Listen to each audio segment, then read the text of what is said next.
오늘은 바로에 대해서 이야기를 나눌까 하는데, 이 바로는 그 출애굽 기간의 바로 왕이에요. 출애굽 기간의 바로 왕이 도대체 누군가, 그 13왕조를 몰락시킨 이 투트모세 3세라는 설이 유력합니다. 투트모세 3세. 그 역사 기록을 보면 그 요세푸스라는 유대인이 있는데요. 그 사람의 기록에 이렇게 나와 있어요. 알 수 없는 이유로 신의 재앙이 우리를 덮쳤다. 알 수 없는 이유. 우리 출애굽기에 나온 10가지 재앙이겠죠. 그리고 이 왕조가 무너지고 외부인이 들어와서 애굽을 차지했습니다. 왜냐하면 군대가 없으니까. 군대가 어디로 갔죠? 홍해 밑바닥에 가 있어요. 그래서 막아내서 노동 인력도 없어졌고 군대도 대부분이 수장이 됐기 때문에 죽고 그냥 몰락했습니다. 그때 마지막 왕이 우리가 오늘 다루고자 하는 투트모세 3세 바로 왕입니다. 그 사람이 한 일은 무엇인가? 정말 이상해요. 이렇게 억압적이고 잔인할 수가 없습니다. 푸틴을 보는 것 같아요. 조금 푸틴을. 약간 그 사이코패스적인 면이 있다 그러죠. 푸틴이. 어떤 심리학자에 의하면 남의 고통에 대해서 전혀 관심이 없고 그냥 본인의 할 일만 그냥 밀고 나가는 거예요. 얼마가 죽건 말건. 그와 같은 인물이었습니다. 중노동으로 노예를 부려먹다가 죽으면 그냥 갖다 버리는 그런 일을 밥 먹듯이 했던, 아무 동요가 없이 했던 그런 사람.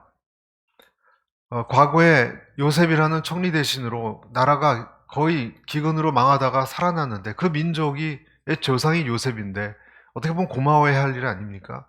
근데 그 히브리 민족을 그렇게 부려먹고 내어주지 않았습니다. 그래서 듣다 못해서 출애굽기 9장 17절에는 하나님이 이렇게 말씀하세요. 내가 여전히 내 백성 앞에 교만하여 그들을 보내지 않느냐? 그러셨어요. 그러니까 하나님도 바로가 어떤 소위 인간인지를 아셨어요. 교만한 인간이라고 보셨던 거예요. 그래서 모세와 아론을 입술을 통해서 하나님이 명령을 선포합니다. 내 백성을 보내라 명령을 선포합니다. 우리가 잘 알듯이 번번이 어기고 하나님이 보낸 종인 모세와 아론을 기만하죠. 그래서 10장이 내렸어요. 우리가 10장을 생각할 때 하나님이 매 때리는 것을 좋아해서 10번이나 때렸다 이렇게 생각할 것이 아니고 거꾸로 생각해야 돼요. 거꾸로. 얼마나 왕의 하나님의 명령을 비웃었으면 10번이나 매를 맞았을까로 생각해야 돼요. 한 번이면 보통 되거든요. 웬만한 사람은 아마도 한 서너 번이나 대여섯 번이면 재앙이 오면 국가적으로 막 팬데믹이 오고 막 망하고 그러면은 손 들 것입니다. 그런데 그러지 않았습니다. 10번이나 번복했어요. 바로 왕은 본인이 내어주겠다, 보내게 하겠다. 그리고 다시 철회시키고 피로 모든 하수가 물들어서 악취가 나고 고기들이 죽어나갔을 때 자기가 마실 물을 찾으러 하숫가를 기웃거렸는데 그때 깜짝 놀랐습니다. 피비린내가 진동해서. 그래서 그 마음을 누그러뜨리고 하나님의 여호와 하나님, 너희들의 하나님을 인정하는 것 같이 보였는데 다시 성경에 의하면 강박해서 돌이키지 않았다. 그렇게 했어요. 피재앙, 첫 번째 재앙 다음에 개구리 재앙 왔을 때도 이 백성을 내어 보내겠다고 항복합니다. 그런데 개구리들이 또 물러가니까 내가 뱉은 약속을 또 철회시킵니다.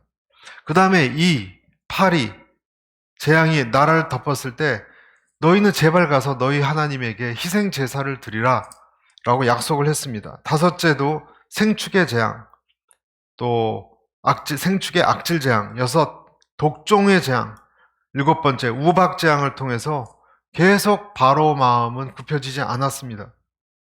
여덟 번째 메뚜기 재앙으로 온 지면 다 갉아먹을 것이 남지 않을 정도로 다 갉아먹었는데도 기근의 공포, 이제 자기 자국민들이 굶어 죽게 생겼습니다. 그런데 겨우 뭐라 그러냐면 이스라엘의 남정네들만 떠나라 그래요. 무슨 말입니까?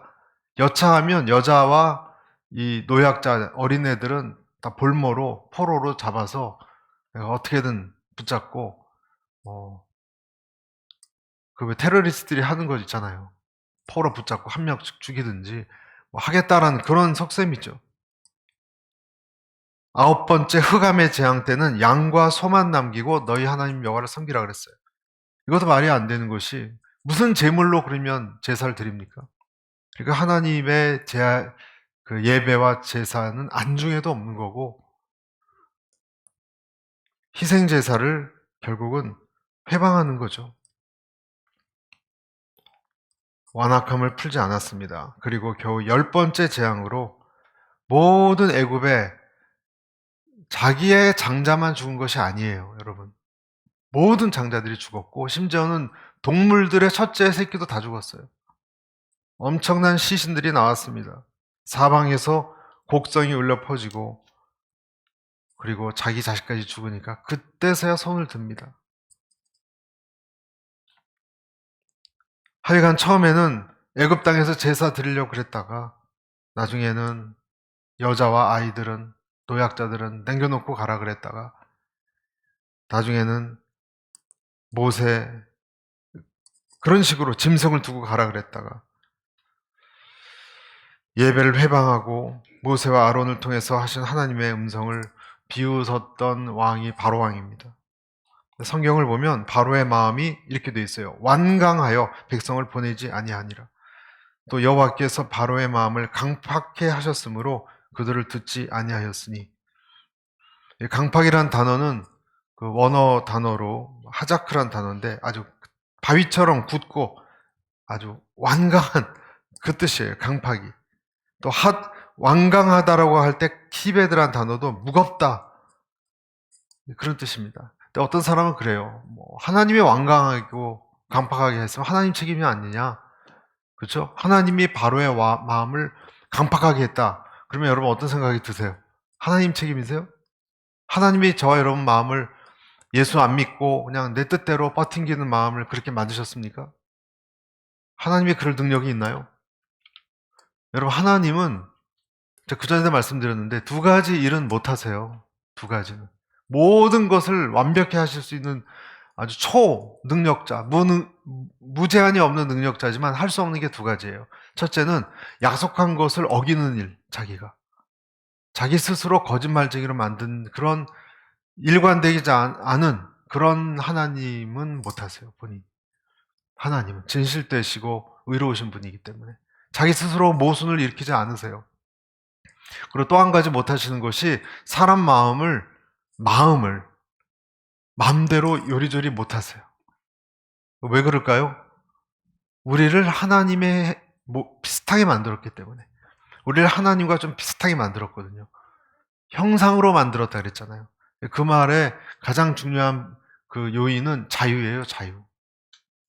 자유의 하나님이시거든요.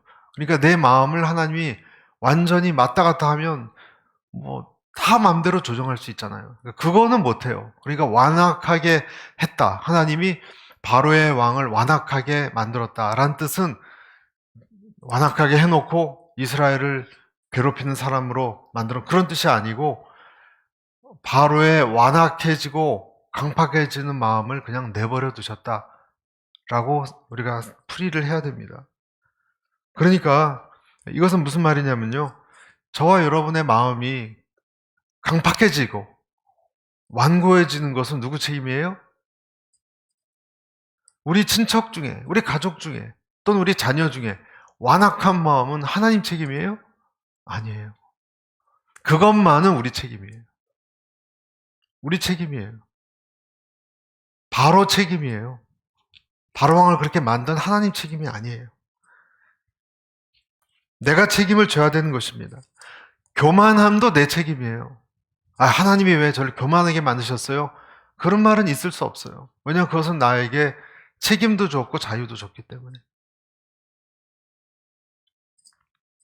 책임을 져야 됩니다. 그 책임이 있기 때문에 심판이 있는 것입니다. 책임이 없으면 심판도 없습니다. 어쩔 수 없이 그렇게 됐는데 어떻게 심판이 있어요? 그렇지 않습니까? 바로의 경우에는 번번이 심판과 재앙을 줘서 첫 번째 재앙, 두 번째 재앙. 우리의 인생도 하나님께서 첫째 재앙, 둘째 재앙, 재앙의 숫자가 많은 사람이 있어요.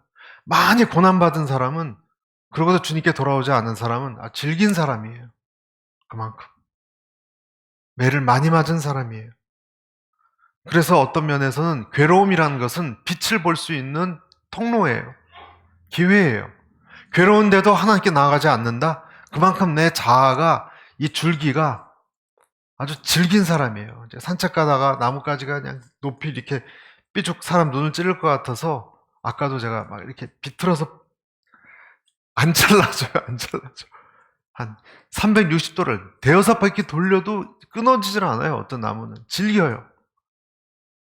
우리 마음 중에 그런 마음이 있을 수 있다는 거예요. 하나님은 그래도 누구나 멸망당하는 것을 기뻐하지 않으십니다. 악인은 회개하지 않는 마음, 자기 자신이 회개하지 않는 마음 때문에 멸망시킬 뿐이에요. 그냥 하나님은 결국 그런 사람들을 어떻게 하시는가? 하다 안 되면 그런 사람들 그냥 포기하십니다. 그래서 로마서 1장 21절에 하나님을 알되 하나님을 영화롭게도 아니하며 감사하지도 아니하고 오히려 그 생각이 허망하여지며 미련한 마음이 어두워졌나니. 24절 읽어볼까요? 시작. 그러므로 하나님께서 그들의 마음의 정욕대로 더러움에 내버려 두사 그들의 몸을 서로 욕되게 하셨으니. 왜 하나님은 사람을 이렇게 순종으로 나아가게 하는 것이 어려운 일인가? 왜 그럴까? 왜 바로왕 같은 사람은 이렇게 10번이나 재앙을 맞을 때까지 굽히지 않는 사람이 되었을까? 어떻게 그런 인격이 되었을까? 생각을 해봅시다, 여러분. 저와 여러분이 왜 하나님이 어떤 것을 원하시는지 뻔히 아는데, 여러분, 예수님 몇 년 믿으면 알거든요. 하나님이 원하는 길을. 여러분, 몰라서 우리가 괴롭습니까? 우리는 몰라서 그렇지 않아요. 아는데, 하나님의 뜻이 이거고, 나에게 지금 어떤 자세를 원하는지 다 알아요. 그리고 그렇게 이끌어가는 것도 알아요. 어려움을 통해서. 근데 뭐가 문제예요? 그게 그냥 속상한 거예요. 그렇죠? 그게 속상한 거예요. 알지만 그렇게 살고 싶지 않은 거예요. 하나님께서 겸손히 살아라. 그럼 겸손해지잖아요. 근데 누군가 어떤 내가 별로 좋아하지 않은 사람 앞에 겸손하게 살고 왔어요. 집에 왔어요. 근데 집에 와서 속상한 거예요. 그게 또. 내가 그 사람 앞에 겸손히 그런 말을 하고 용서하고 이런 것이 또 그런 내 자신이 싫은 거예요. 그런 어떤 하나님의 뜻을 알지만 받아들이기가 힘든 것. 그것이 우리의 문제 아니겠습니까? 바로 같은 경우 또 저희들도 마찬가지인데 왜 우리는 순종을 잘 못하는가? 몇 가지 이유가 있습니다. 첫째는 현실적인 이유예요. 여러분 60만이 장정이면 200만의 인력을 그대로 놓쳐버리기는 아깝습니다. 절대로. 국가의 노동력이에요. 흑인 노예 해방운동도 제일 어려웠던 이유가 경제 이유예요. 경제 이유. 우리 다 파산한다. 시위하고 데모하고 그랬지 않습니까? 거의 공짜로 먹이만 주고 쓸 수 있는 흑인들을 왜 다 자유로 풀어주느냐? 다 본인의 경제적인 성공 때문에 그런 거예요. 똑같습니다. 국가 노동력, 또 전쟁에 동원할 수 있는 머릿수 절대 포기하기 쉽지 않죠.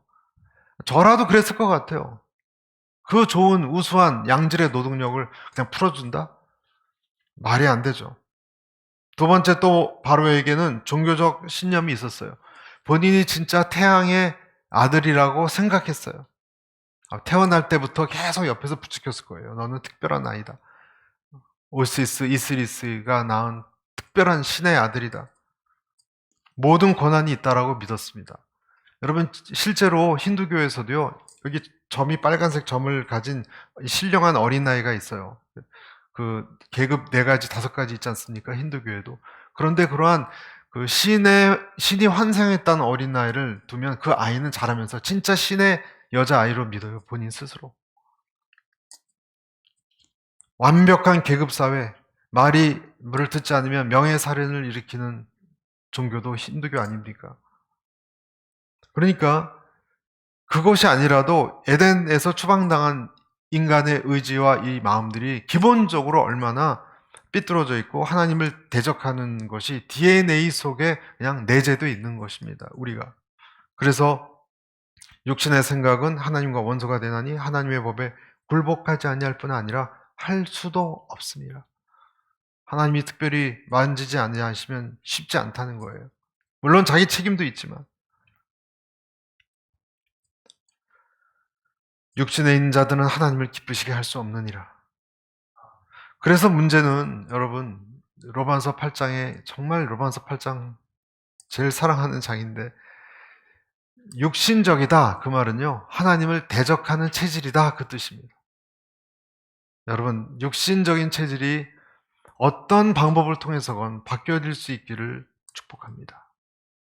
육신적인 체질을 바꾸는 것이 평생토록 하나님이 하시는 일이에요. 내 육신적인 체질을 바꾸는 거예요. 쉽게 얘기하면 그 육신적인 체질을 자꾸 부추기는 것은 뱀의 속삭임이에요. 뱀의 속삭임과 또 성령의 속삭임이 늘 우리에게 두 가지가 옵니다. 그런 인간은 네가 모른 채 해. 이런 소리들 있죠? 너는 굽히지 마. 네가 왜 굽히냐? 이런 속삭임 있죠? 너도 그 정도는 누릴 수 있어. 너도 그 정도는 해야 돼. 네가 맞아. 그런 말 있죠. 네가 맞아. 인간의 여러분 사람이 악하다, 죄 이런 것의 그 중심에는 뭐가 있다고 생각하세요? 전 여러분들이 꼭 기회가 되면 악의 사람들 이런 책을 꼭 읽어보시길 바래요. 악의 사람들이라는 책이 있습니다. 명저입니다, 명저. 마틴 스코팩이라고 미국 대통령 주치의를 했던 정신과 의사가 쓴 책인데요. 크리스찬이에요. 이 사람이 말하기를 인간 악의 본질적인 문제는 자기중심성이라고 말합니다. 자기중심성. 자기중심성이에요. 또 좀 다르게 표현을 하자면 나르시즘. 악성 나르시즘은 그 특징은 내 자신을 한번 또 과거의 내 자신, 지금은 아니겠죠. 한번 잘 생각해 보십시오. 복종할 줄 모르는 자기 의지다라는 거예요. 복종할 줄 모르는 자기 의지다. 사탄을 보십시오. 사탄은 그리스도가 자기보다 우월하다는 것을 받아들이는 것을 굉장히 고통스러워했어요. 누가? 사탄이. 그래서 이사야 14장에 내가 그와 뭐라고 나왔습니까? 지극히 높은 이와 비길이라 그래요.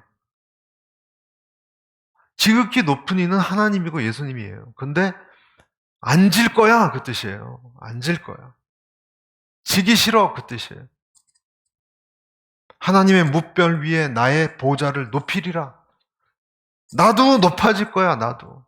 내가 왜 예수님에 의해서 왜 이렇게 가야 돼?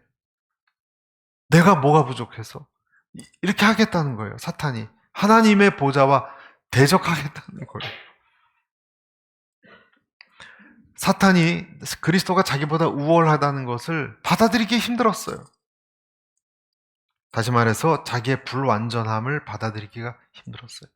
그런 특성이 있는 사람은 사탄적 특성이 있는 거예요. 그래서 나르시즘을 학문적으로 자기도취적 자기애라고 설명합니다. 자기도취적 자기애.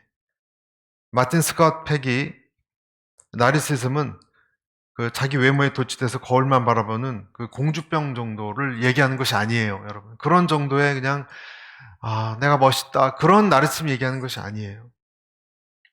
악을 양산하는 원천이라고 얘기합니다. 왜 악이 나오는가? 그 내 중심적인 생각이 공격받을 때 있죠. 공격받을 때. 가만히 놔둘 땐 다 행복해요. 여러분 다 좋은 집사님이고 권사님이고 뭐 성도예요. 친구고 부축해줄 때 여러분 칭찬할 때는 다 천사같이 되지 않습니까? 해맑아지고 밥도 사주고 그래요. 그런데 그 사람의 약점을 짚었을 때 그 사람의 얼굴이 어떻게 변하는지 봐야 됩니다. 악이란 것은 나르시즘이 위협을 받을 때 생겨난다. 자기 중심성에 사로잡힌 개인이나 단체는 자신이 완벽하고 문제가 없다고 여긴다. 그래서 어떤 문제가 생겼을 때 누군가 자기를 지적했을 때 곧바로 그 책임을 전가하고 변명하고 애매한 사람, 애매한 희생양을 만들게 한다. 악순환이 계속 키워간다는 거. 아유, 제가 그렇게 하라 그랬어요. 위에서. 이렇게. 아유, 저는 그때 어쩔 수 돈이 없었어요. 어쩔 수 없었어요. 희생양을 만들어요. 시크릿에 나오는데 그 사람 글을 보면 이렇게 돼 있습니다. 내가 악한 사람이라고 부르는 사람들의 행동에 있는 가장 지배적인 특징은 곧 남에게 죄를 덮어씌우는 책임 전가이다. 자신의 자아를 흠없이 보존하기 위해 다른 사람을 희생시킨다. 거짓의 사람들 책에 나와 있는 내용입니다. 원래 나르키소스라는 그리스 신화에 나오는 그 어떤 남자가 자기 모습에 반해서 그 우물가에 빠져 죽죠. 그런 신화가 있는데요. 그 이름을 따서 자기가 손해보거나 누군가 흠집을 내면 왕도발하는 성격을 말하는 것이고 그것을 이 의사는 악이다라고 얘기하는 거예요. 그래서 저는 내 자신이 그런 바로를 닮은 완악한 마음이 있는가를 점검해 보자는 것입니다. 완악한 마음이란 들으려고 하지 않는 마음, 배우려고 하지 않는 마음, 또 더 나아가서 공감하거나, 이것도 중요합니다. 여러분, 공감하거나 이해하려고 노력하지 않는 마음이라고 할 수 있습니다. 그런 사람이 내 주변에 있다면 너무너무 힘들지 않습니까? 그런 사람이 어느 조직에 한 사람이라도 있으면 직장에 너무너무 힘들어요. 너무 힘들어요. 저는 약간 그런 사람이 몰라요. 제가 그런 사람이 있을 수도 있고, 직장에 그런 사람이 있어서 너무 힘들었는데, 제가 목회자가 되고 오늘교회 왔더니 서목사님 그러더라고요. 표정 관리하기가 힘들었어요. 표정 관리하기가. 몇 날 며칠을 호텔방에서 그냥 고문하듯이 그걸 해내라고 그냥 흐르치고 그냥 해냈더니 포상금 타서 자기가 다 가져가 버렸어요. 그런 사람이 더 있어요, 여러분.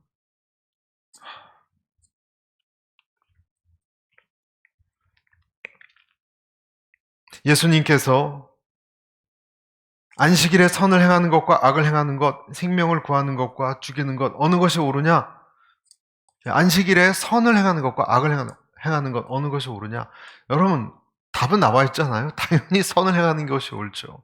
그렇죠? 그런데 이 이야기를 들었던, 이 질문을 들었던 사람들은 자기들이 틀렸다는 것을 불보듯 뻔히 알매도 성경에 뭐라고 나와 있냐면요. 잠잠했다 그랬어요. 그러니까 못 들은 채 잠잠해요. 그러니까 악한 사람들의 특징은 정확한 사실을 아주 증거를 앞에 두면은 아유 죄송해요 라는 것이 아니라 아무 말 안 해요. 아무 말 안 해요. 모른 채예요. 그냥 가만히 있어요. 내가 무슨 말 할 때 속으로는 찔리지만 속으로 분명히 찔렸을 거예요. 이 사람들도. 그렇지만 겉으로 표현하지 않는다면 고칠 의향이 없는 것입니다. 계속 가던 길을 걸어가겠다는 뜻입니다. 이 뜻은. 그래서 나중에 더 악해져서 헤롯 땅과 합쳐서 예수를 어떻게 죽일까 의논했다 그랬습니다. 바로 이런 사람들이에요. 잘못이 버젓이 자기들이 잘못이라는 걸 아는데 이것을 핑계를 대고 그 사람을 우리에게 흠집 내는 그 사람을 죽이려고 했던 거예요. 예수님이죠. 예수님을. 그러니까 차돌보다 더 단단해진 이 마음도 예수님은 이런 사람을 어찌할 수가 없었어요. 어쩔 수가 없어요. 연구자들이 얘기하기를 새로운 약을 개발한 사람들이 제일 어렵게 생각하는 것이 새로운 신약을 개발하면 신약이 사람 몸에 침투해서 아픈 부위까지 도달해서 약효를 발휘할 수 있느냐 그걸 보는 거 아니겠어요? 임상실험할 때. 그런데 아무리 좋은 약이라도 몸에 그 약을 받아들이는 어떤 장치가 없으면 그냥 배설물로 나온답니다. 아무리 좋은 약도. 그것을 받아들이는 것은 수용체가 있어야 된다는 거예요. 몸속에 그 리셉터, 그 약을 흡수할 수 있는 어떤 것이 있어야지. 그렇지 않으면 뭐 아무리 좋은 녹용을 먹는다 하더라도 그냥 배설물로 나와버리면 무슨 소용이 있겠습니까? 효능이 없다는 거예요. 그런 점에서 완악한 마음은 아무리 좋은 것을 주님이 주셔도 수용하지 못하게 가로막는 장벽이에요. 치명적이에요. 그래서 여러분, 어떤 사람이 예수님 때문에 변화됐다 그러면 무엇을 봐야 되냐면요, 그 사람이 듣는 사람이냐 듣는 사람으로 바뀌었느냐를 체크해야 돼요. 여러분, 이 점은 되게 중요합니다. 예수님을 잘 믿고 교회를 잘 다녀도요, 목사님이나 장로님이나 누가 그 사람에 대해서 이건 이렇습니다, 좀 이걸 이렇게 해주면 좋겠습니다 했을 때 안 듣는다 그러면 예수님 믿는 사람 아니에요. 그렇죠? 본인이 열심히 해요. 그냥 본인 열심. 믿는 사람 아니에요. 그 사람이 듣는다면, 아, 그렇습니까? 아, 그렇습니까? 속은 불쾌하겠죠, 속은. 그래도 듣는다면 예수님께서 말씀하신 듣는 귀는 들을지어다 옛 사람이에요. 안 듣는다면 예수님 박사라도 소용없어요. 그 사람이 목사건, 목사님들도 안 듣는 목사 있잖아요, 여러분. 성도님들이 이것 좀 어떻게 고쳐주십시오. 안 들어요. 장로님, 안 들어요. 초신자 중에서도 안 듣는 사람 있어요. 하지만 듣는다면 듣는 척하는 것이 아니라 진정으로 듣는다면 바뀌고 있다는 뜻입니다. 그것은. 여러분, 바로 왕만 완악한 것이 아니라는 것을 이해해야 됩니다. 대단한 권력을 가지고 있고 또 대단한 무슨 태양의 아들이라는 칭호를 가지고 있거나 그렇게 해야지 완악해질 수 있다는 말이 아닙니다. 누가 또 완악해질 수 있는가? 노예처럼 430년 고생했던 히브리 민족도 완악했어요. 바로 왕만 완악한 게 아니라 이스라엘 이 노예들도 완악했다니까요. 이스라엘 히브리 민족 이 소시민들도 완악했어요. 자기중심적이었어요. 여러분, 부자도 완악하고 가난한 사람도 완악합니다. 미국 사람도 완악하고요, 한국 사람도 완악합니다. 애굽에서 당장 나와서 뜨끈뜨끈하게 정말 신앙이 다 열려있을 것 같은 사람에게 하나님의 모세에게 내가 이 백성을 보았노라, 보라 이는 목이 곧은 백성이니라, 신명기 9장 13절 말씀하셨어요. 너무 교만하고 목이 곧아서 하나님이 이스라엘 민족을 다 멸해버릴 생각까지 하셨어요. 14절에. 하나님께서 특별히 하나님은 여러분 완악한 사람들에 대해서 좀 가혹하세요. 훈련시키세요. 그래서 이러한 구절도 있어요. 신명기 21장 21절. 사람에게 완악하고 패역한 아들이 있어 그의 아버지의 말이나 어머니 말을 순종하지 아니하고 부모가 징계하여도 순종하지 아니하거든 그의 부모가 그를 끌고 성문에 이르러 그 성읍 장로들에게 나아가서 그 성읍 장로들에게 말하기를 우리의 이 자식은 완악하고 패역하여 우리 말을 듣지 아니하고 방탕하며 술에 잠긴 자라 하면 그 성읍의 모든 사람들이 그를 돌로 쳐 죽일지니 이같이 내가 너희 중에서 악을 제하라 그리하면 온 이스라엘이 듣고 두려워하리라. 어떻게 완악하고 패역한 자식을 이렇게 합니까? 예수님께서도 안식일에 손 마른 사람 치료하실 때 바리새인들의 완악한 마음은 결국 예수님을 노하게 했습니다. 그리고 그 공회원들의 그 스데반 집사 같은 경우는 스데반 집사 사도행전에 그 연설 마무리하면서 공회원들의 무마할 정도의 완악함을 아주 통렬하게 찌르듯이 설교했어요. 이렇게 했어요. 사도행전 7장 51절. 목이 곧고 마음과 귀에 할례를 받지 못한 사람들아 너희도 너희 조상과 같이 항상 성령을 거스리는도다.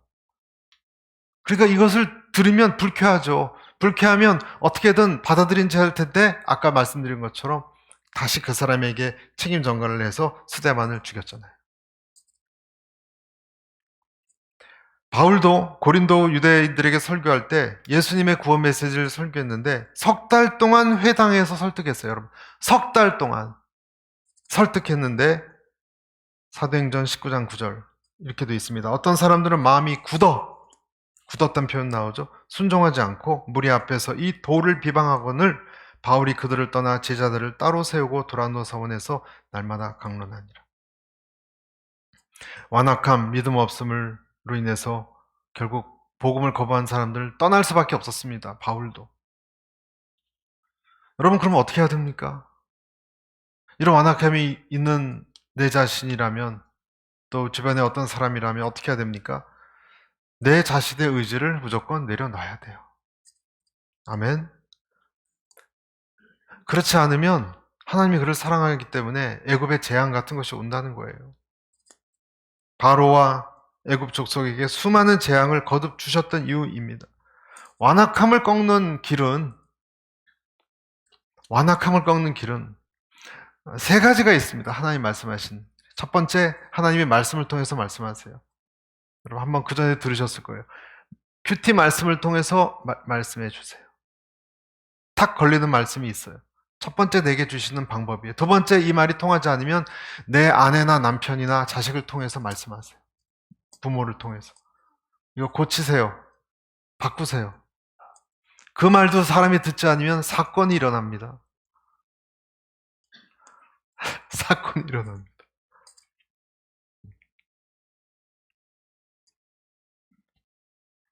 사건이 일어납니다. 스캇 팩 박사님 아까 말씀에 의하면 자기 중심성의 특징은 복종할 줄 모르는 자기 의지라고 얘기했죠. 복종하기를 싫어하는 의지입니다. 정신적으로 건강한 사람은 반대로 뭔가 나보다 높은 존재에 대해서 그것이 하나님이 되었건 어떤 진리가 되었건 법이 되었건 어떤 이상이 되었건 굴복할 줄 압니다. 굴복할 줄 압니다. 내 생각보다 하나님이 원하신 것을 그래서 따르고자 합니다. 내 뜻대로 마시고 아버지의 뜻대로 하십시오. 그래서 하나님에게 굴복한 사람들의 모습이에요. 내가 옳다고 생각하는 것보다 진리 자체가 있다면 진리를 믿는 거예요. 진리를 따르고자 하는 거예요. 왜냐하면 정신적으로 건강한 사람은 자기 안에 양심이 말을 하는 것을 듣습니다. 결국은. 그래서 그 소리에 굴복시킵니다. 그러나 악한 사람은 그렇지 않다는 거예요. 그래서 저는 실행 방법으로 적용을 여러분과 제가 이렇게 했으면 좋겠어요. 여러분은 여러분의 가장 가까운 사람 얘기를 듣습니까? 적어도 들으려는 분위기를 만드십니까? 만들고 들은 다음에 보복하지 않습니까? 그거 들을 때 여러분 표정이 힘들고 불쾌하거든요. 안 불쾌합니까? 당연히 약점이 있죠, 누구나. 들으려고 하고 들은 다음에 삭히는 과정을 하나님께 나가서 하십니까? 부정하지 않고 절대 그렇지 않다. 절대로 당신 말이 틀리다. 보통 절대로 아니라고 할 때 그게 사실은 절대로 맞는 거예요. 맞는 거예요. 그래서 여러분 진지하게 물어보세요. 여러분 자녀나 남편이나 부모에게, 부인에게 당신 내가 제일 힘들게 하는 게 뭡니까? 그래서 그것을 만약에 나에게 아마 잘 얘기 안 할걸요? 또 싸움이 일어나니까. 그러나 그런 분위기를 만들고 정말 내가 들을 귀가 있다. 들을 귀가 있다. 그래서 들으시고 여러분이 들은 것을 믿고 아니다 또 부인하지 마시고 맞다. 당신 말이 맞다. 그리고 그것을 하나님께 가져와서 묵상한다면 여러분은 완악한 사람이 아니에요. 완악한 사람이 아니에요. 그런데 그것을 견뎌내야 해요, 그 대신. 왜냐하면 그것은 한 번에 고쳐지지 않거든요. 그러면 그 다음에 또 얘기해달라고 그러고 또 얘기하면 저번에 당신 얘기했잖아. 내가 고쳤잖아. 안 고쳤는데요, 당신? 고쳤잖아! 그러지 마시고 안 고쳤구나. 죄송합니다. 더 노력하겠습니다. 그렇게 한다면 여러분 완악한 사람이 아니에요. 그런데 한 번 그렇게 하고 보통 아버지 학교가 그렇게 한 번에 끝난대죠.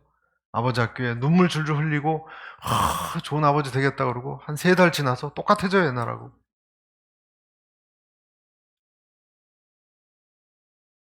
만약에 반복적으로 자기를 들으려고 하고 고친다면 그러면 성경을 읽을 때 그것이 이렇게 턱턱 들어올 겁니다.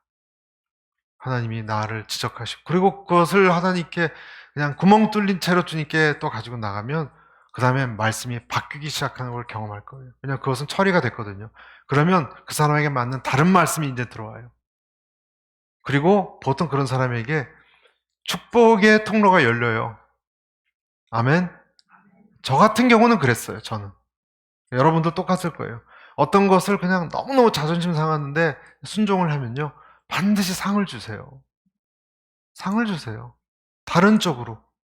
하나님이 인정한다는 뜻이거든요.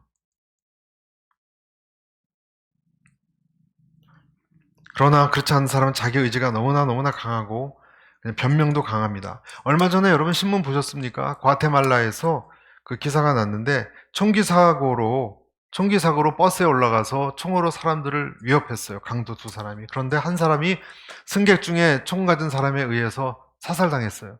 강도가 죽었어요. 강도가. 그 버스에 두 강도가 올라갔는데 그 중에 한 강도가 막 위협하다가 승객 중에 있던 어떤 사람이 강도한테 총을 쏴서 강도가 죽었거든요.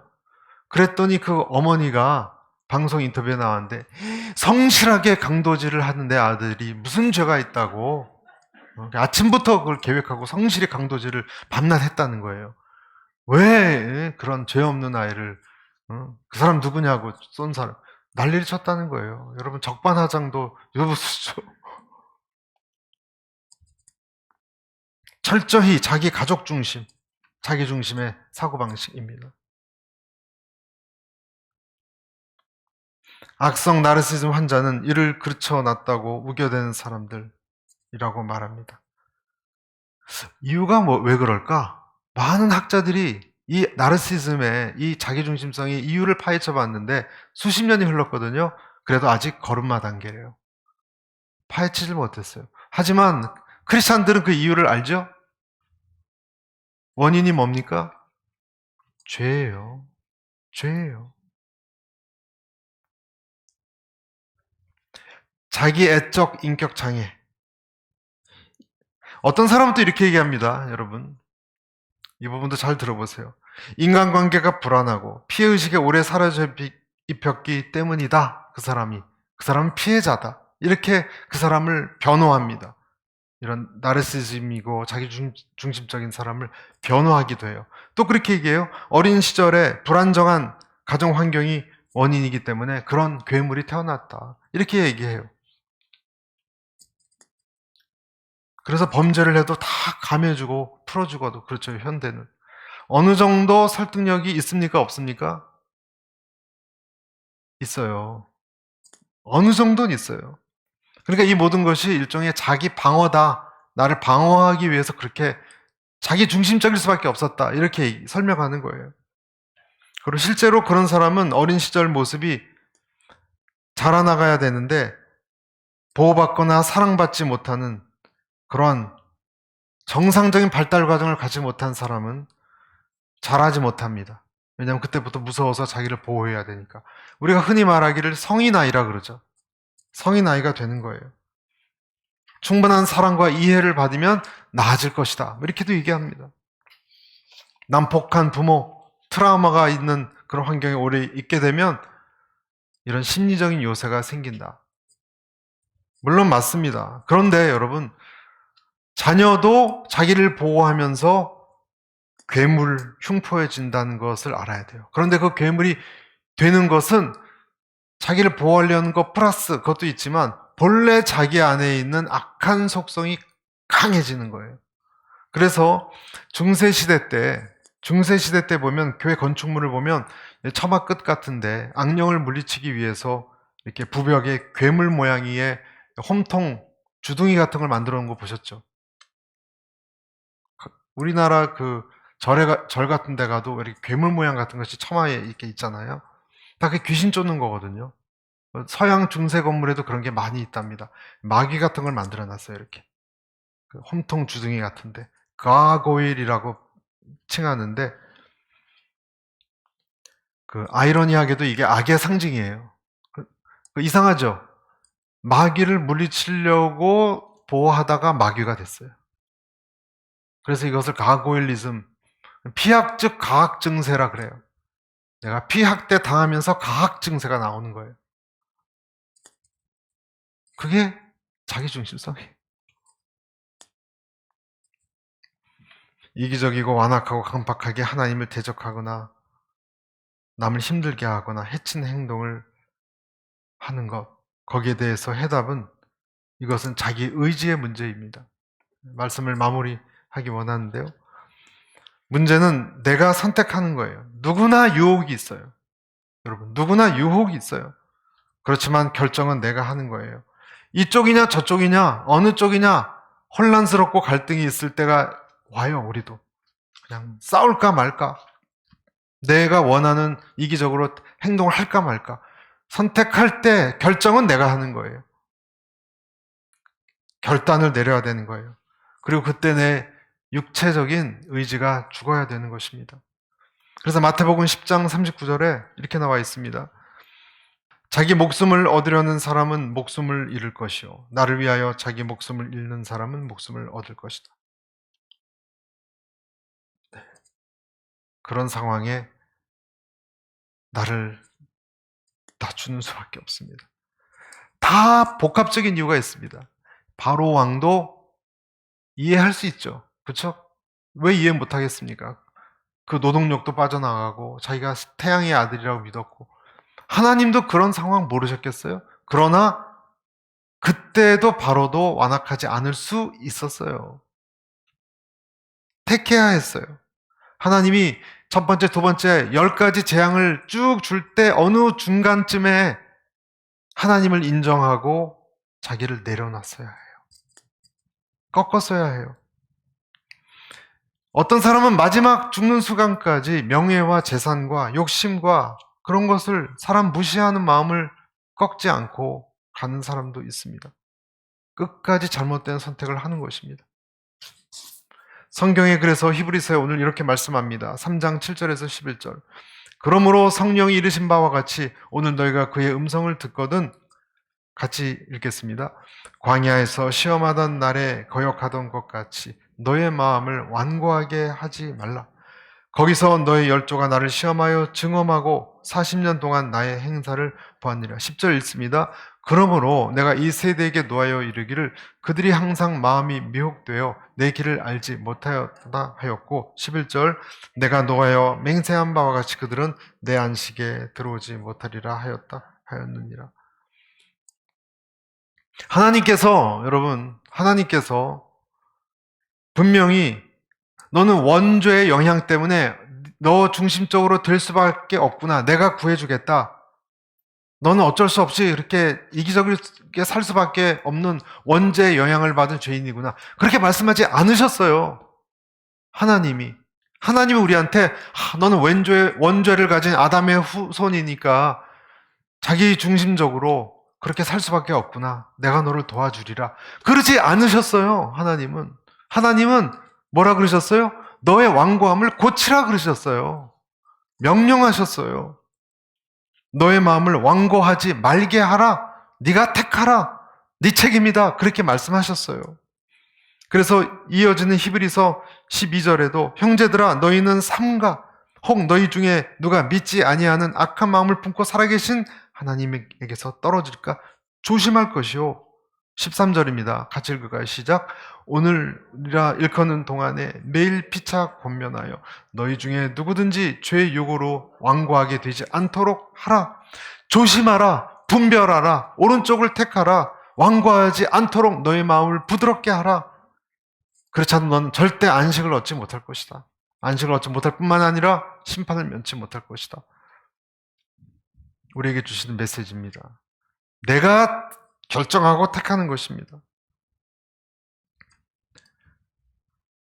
그러나 마지막 우리가 그런 마음을 가지면서 하나님께서 출애굽시킬 때 방법을 꼭 기억해야 됩니다. 어떻게 했습니까? 문지방과 문설주에 피를 발랐던 어린 양 예수를 의지하셔야 됩니다. 피를 의지하는 사람이 애굽 사람이건 이스라엘 사람이건 다 사함을 받았습니다. 그래서 애굽에서 나오는 길은, 왕고함에서 나오는 길은 오늘 결론적으로 두 가지입니다. 하나는 나를 부인하는 것입니다. 그리고 또 하나는 피 묻은 어린 양 예수를 의지하는 것입니다. 그래서 그 두 가지를 가지고 선택하는 것입니다. 선택하는 것입니다. 여러분 그렇게 선택하십시오. 내 성격을 고치시고 내 육체적인 기질을 고치시고 성령의 체질로 바뀌십시오. 그러면 그때부터 여러분에게 재앙 끝 축복 시작이 될 것입니다. 여러분 재앙이라 그래야 10가지 무슨 피가 되는 재앙만 재앙이 아니고요. 내 삶의 작은 고난도 재앙이거든요. 그런 것도 하나님이 말씀하실 거예요. 네가 이제 부드러워졌구나. 내가 너를 고치리라. 그 방법밖에 없습니다. 피 흘린 예수를 의지하고 나를 죽이고 성령의 선택을 하시는 저와 여러분 되시기를 바랍니다.